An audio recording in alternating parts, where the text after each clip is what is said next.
hacer este rescate en este momento. Así lo han descrito aquí por lo menos. Quiero sumar, Adrián, al arquitecto Teodoro Potás, que es arquitecto legista, que tiene una enorme experiencia en el análisis de este tipo de siniestros. Gracias por estar con nosotros, arquitecto. Primera reacción de lo que está contando Adrián Sack desde Estados Unidos, esta erosión, si uso mal un término, usted me corrige, esta erosión del salitre o esta falta de sustento del edificio. Sí, es correcto en cuanto a la manera que ataca. Más un edificio de esta envergadura, mejor dicho, vamos a hacer historia. Se hicieron 3 edificios ahí, 2 en el mismo año, que vendría a ser del lado sur, otro del lado norte y otro central, con aproximadamente unas 10 cuadras de diferencia. Después se hicieron otro, obviamente todo el... Disculpe que no le contesté directamente, pero quería hacer un poquito de historia para entender de dónde viene el tema de la erosión. Es amplio el tema, pero varios edificios en una misma línea catapultaron la misma arena. El edificio se hizo sobre un terreno ganado, húmedo, obviamente con las salitas del agua, sobre una platea de fundación, con obviamente pilotes hasta encontrar terreno rocoso. Obviamente se tuvieron que paliar bastante y hacer estudios de fundación, pero el edificio, que de por sí ya es de hormigón armado, es decir, cemento y vulgarmente acero, tiene que llevar un hormigón especial que no el que debe cuidar a los fíos, o sea, a los aceros que van dentro de todos los elementos estructurales. De ahí partimos. Si tenemos este edificio que ganó, que está ganando, que, como dijo el señor, a 120 metros de la orilla, obviamente, y con los fenómenos meteorológicos que lo afectan, vientos, huracanes y todo eso, hay que pensar bien qué va a pasar en el tiempo. ¿Se estudió eso al momento de hacer el edificio? Déjeme hacer ahí un punto, arquitecto, hacer un punto y seguido, porque me parece muy interesante el planteo que usted está haciendo. Y vos, Martín, querías preguntarle algo a Adrián sobre este particular de lo que ha ocurrido, ¿verdad? Sí, Adrián y también al arquitecto pueden contarlo por ahí, explicarlo desde un punto de vista más técnico. La parte del edificio que quedó en pie, ¿cuánto hay de riesgo de derrumbe de esa parte que está, tanto al arquitecto desde el punto de vista técnico o Adrián de la información de lo que están trabajando allí los rescatistas, con qué miedo de que eso pueda ocurrir? Sí, arquitecto. Bueno, yo empiezo desde el punto de vista periodístico. Arquitecto, bueno, como prefiera. No, por favor, Adrián, por favor. Puede ser inmediato y de ahí, obviamente, todo el trabajo que están haciendo los rescatistas y, obviamente, la cuadrilla que debe ser de derrumbe, que deben tenerla, porque se desplomó totalmente. No fue un edificio, eran 3 edificios y hay una historia por la cual se habla de que el edificio desplomado fue, vamos a decir, monolíticamente sumado aproximadamente hace 26 años, por lo que también tenemos que ver el tema de la continuidad. Todo eso hace a una incógnita de lo que pasó. Pero lo que pasó es sencillo, iba a decir, desde mi punto de vista. Ante una armadura frágil, ante una armadura erosionada, la erosión va de adentro hacia afuera. El edificio se debilita. Se hicieron trabajos en el techo, se han colocado fine coil, que son aires acondicionados, y eso se puede ver que quedó flotando en la terraza del último edificio, y cualquier sobrecargo, sobrepeso en un edificio debilitado trajo esto que es una tragedia, y que sin tener ánimo de causar miedo, El edificio cayó, como dijo bien el señor, en Miami a la 1:00 y yo digo a las 2 de la mañana. Las familias están casi todas ahí. ¿Cuántos habrán quedado bajo los escombros? ¿Cuánto se está... ¿Cuál es la verdad de todo esto? Porque el edificio al desplomarse, que fue el del medio, primero el que se desplomó fue el del medio, cayó de arriba hacia abajo, o sea, una sobrecarga hubo, se desplomó y arrastró el otro edificio de manera como una implosión, con una implosión. O sea, como el del medio arrastró al segundo, debilitó los cimientos y ahí sí implosionó. Bueno. Bien. Adrián, contanos qué dicen las autoridades del riesgo, ante la pregunta de Martín, del riesgo de que pueda provocarse todavía la caída de lo que ha quedado en pie. Bueno, el riesgo está y el riesgo es grande, aunque el edificio que quedó en pie es más nuevo.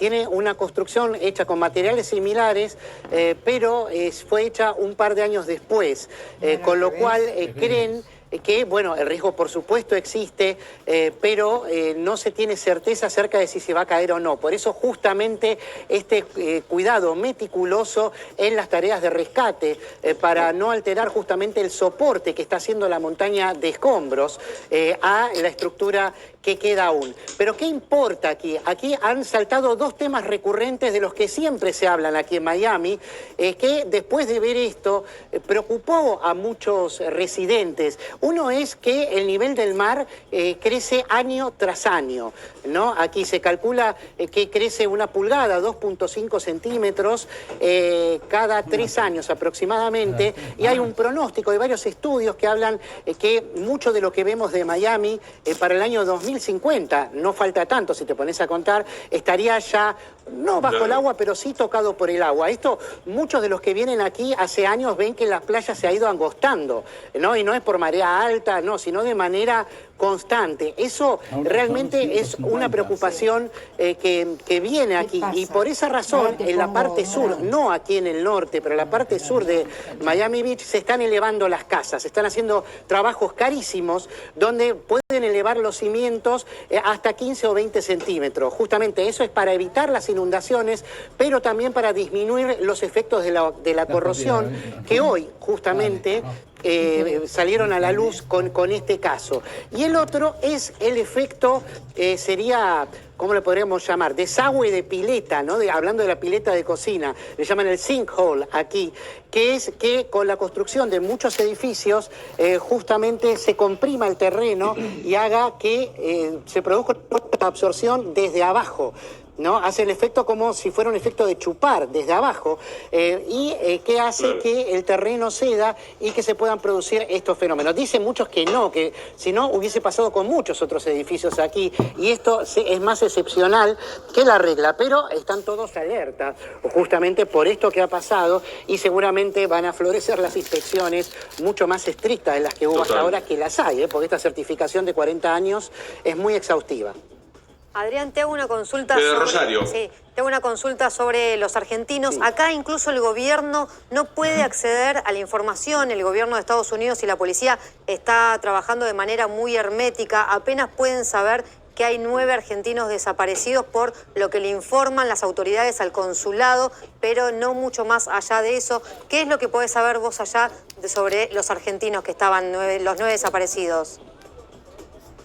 Bueno, aquí directamente el consulado de Miami no está hablando con los periodistas, está derivando todo a Cancillería, y de hecho los únicos que han trascendido, digamos, a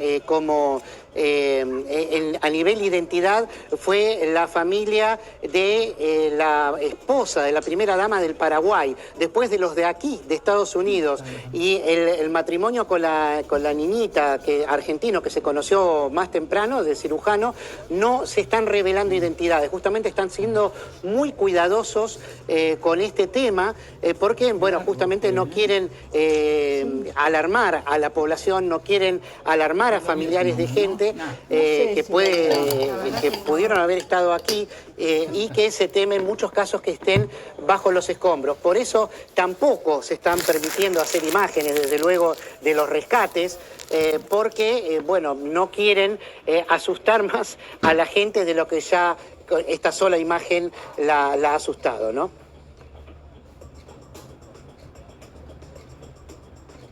Sí, Nacho, te escuchamos. Sí, Adrián, te quería consultar respecto al tiempo que estiman los rescatistas que puede ser posible y factible encontrar a gente debajo de los escombros, teniendo en cuenta que era un edificio alto y que obviamente las toneladas de escombros pueden complicar mucho el acceso. ¿Se maneja un tiempo prudencial para continuar con la búsqueda? Bueno, hay que decir que es la primera vez que veo que hay un derrumbe de esta naturaleza donde ves que la policía es pesimista, donde dice, estamos muy preocupados porque los perros, ya hubo 2 cuadrillas diferentes de perros especializados en encontrar humanos debajo o vida debajo de los escombros, no han encontrado nada en ningún momento. Eso realmente es un motivo de preocupación. El tiempo estipulado es el que sugiere las Naciones Unidas en situaciones similares, que es de 5 a 7 días. A partir de ahí ya se puede dar por finalizada la búsqueda. Aunque hubo otros casos, el récord que tenemos de gente que han encontrado bajo los escombros se produjo hace unos años y fue de 13 días. O sea, que hasta esa es un caso excepcional, desde luego.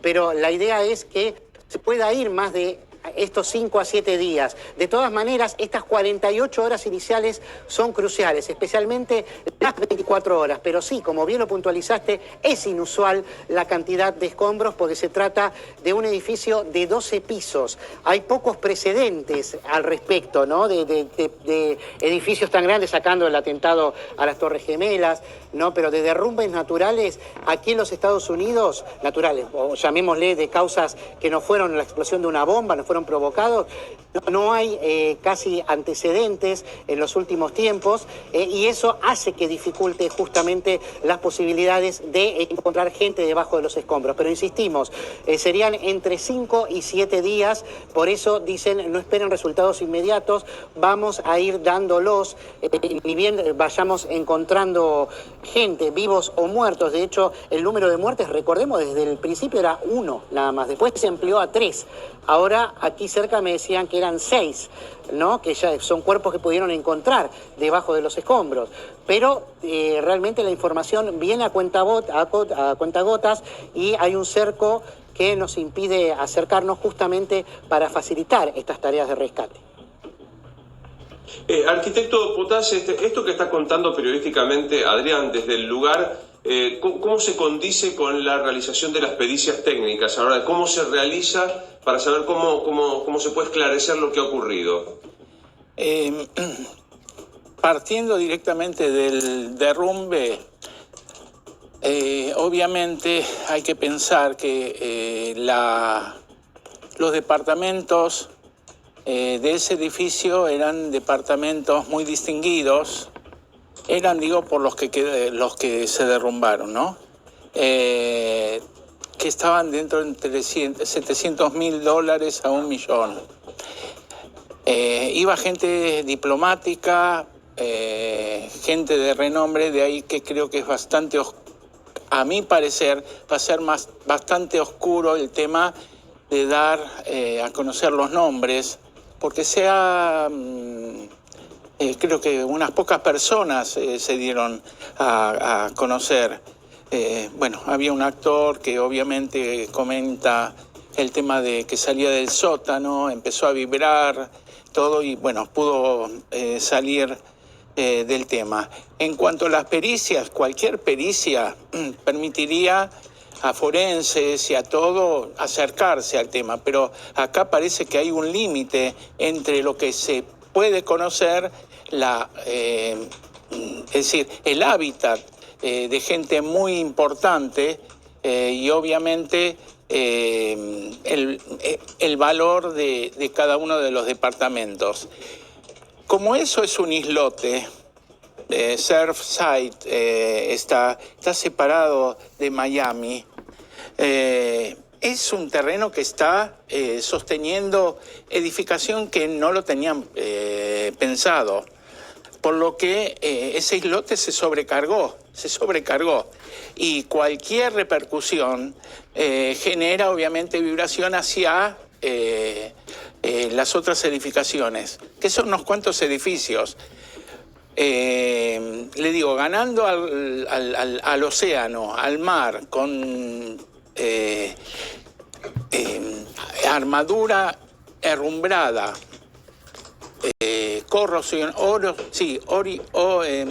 corroída y debilitamiento, puede traer también una consecuencia al edificio de al lado, como da para pensar que las demás edificaciones también puedan tener el mismo efecto, por el cual el tema de que hay una ley que cada 40 años se hace un trabajo de estudio de la estructura, o sea, cómo está la estructura, cómo se hace ese estudio, no sé. Para mí deberían sacar una probeta, ver cómo están los hierros, más en un salitre, y hay mucho corrimiento de un polvo con salitre todo el tiempo, durante todo el día. Pero vamos a la pregunta que usted me hizo. ¿Cuál fue? Que en cualquier ambiente normal tendrían que estar forenses, peritos trabajando. Y no debería haber semejante cerco a tanta distancia. Ah, claro. Sí. Sí, no debería haber un cerco a tanta distancia. ¿Cuál fue la pregunta? A tanta distancia como el que se puso, donde uno no ve nada. Tenga en cuenta, y esto lo voy a decir justamente ahora, estuve pensando, que la edificación, tanto del medio como la de la derecha, que se autoarrastraron, la primera y la segunda, estaba fusionada también al primer edificio. Recién oí que el edificio primero, son 3 edificios unidos, no se utilizaron vigas cantilever o vigas que unen a los 3 edificios, y habría que ver, a pesar que prescribió, qué pasó con los planos presentados ante la municipalidad, tanto con la administración del edificio, qué mantenimientos hicieron, cuáles serían los culpables. Porque el arquitecto prescribió, no estoy hablando de la parte legal de la Argentina, pero debe ser parecida. Los tiempos no pueden dar 40 años que el arquitecto responda, ni la constructora. Lo que hay que ver bien ahí, de qué manera se utilizaron los materiales, cuando sabemos que eso es como un plástico a donde se acerca el fuego. Se derrite. El hormigón al lado de la sal es como poner un papel. Al cabo del tiempo debilita todo y se cae. A ver, arquitecto, le voy a pedir, apelando a su condición pedagógica, que me ayude con respuestas breves. Si usted hoy, desde aquí, conociendo con la experiencia que tiene, tuviese que diagnosticar como hipótesis preferida, diría que el salitre del mar y un mal mantenimiento del edificio provocaron el derrumbe. Le sumo a eso, como le dije, acá se llama polvo atmosférico, ahí sería polvo salitroso, que está continuamente. Los huracanes, los efectos atmosféricos... Pero perdón que lo interrumpa, arquitecto, ¿la respuesta es sí a la pregunta que yo le hice? Sí. Vuélvamela a hacer. Sí, ¿cuál es? Lo que puede haber provocado como hipótesis del derrumbe del edificio, ¿es el salitre del mar? Sí. Sí, directamente. Y ese salitre del mar lo llevó a la estructura, debilitó a la misma y obviamente apoyado por todos los demás cambios meteorológicos, la derrumbó. Bien, y como consecuencia de esto, mi próxima pregunta es, esto tendrá una eventual responsabilidad del órgano administrativo de control que no previó el desgaste progresivo de la estructura. Por supuesto, sería la municipalidad de acá, serían los veedores, y un edificio así no se puede ver cada 40 años, ver cómo está la estructura cuando tenemos el fuego a lo largo de todo el mar. Arquitecto, ha sido muy amable por estar con nosotros esta noche allí en el estudio. Ojalá que la próxima podamos estar juntos. Gracias por estar con nosotros. Adrián, esto que plantea el arquitecto Potas no es menor, que es que si la hipótesis es erosión del mar y no control de las autoridades, ¿en qué grave situación está la municipalidad del lugar, no? Sí, desde luego, justamente...